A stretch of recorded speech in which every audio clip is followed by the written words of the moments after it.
Okay, so I'm going to show you how easy it is to connect your iPod to your TV. And I usually utilizing this right here, which is from Anchor. This little device allows you to connect it to your iPad, obviously USB-C.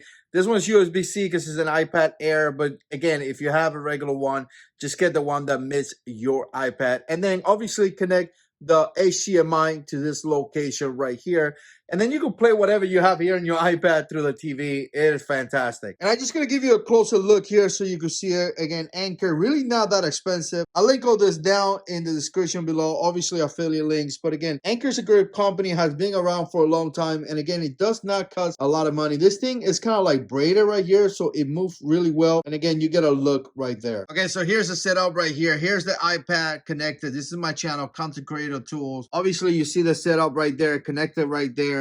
And this right here, and here's the cable, which you notice it goes up in the TV. The only downfall of this is going to be the fact that you cannot charge this iPad as you're utilizing it, right? So again, make sure your iPad is charged before you display whatever you're going to display in the TV. But again, you know, it's really inexpensive. So again, you see it right here, and obviously you see the TV right here mounted on the wall with my channel. Let's go ahead and play a video of mine. I'm going to click right here on my last upload, and you can see how it's playing right here, but it's also playing right there. So I'm going to bring the volume up, and as you can see, I got a video right here, and you see my shorts, and then it's kind of like divided. Now, if you notice, you do have some bars here on the side. Let me go ahead and open the video all the way, see what happens. And here's how it essentially looks right there. Again, you're going to have volume, you're going to have everything that you need to display from your iPad to your TV. Again, you see the iPad right there, and you see the TV right here.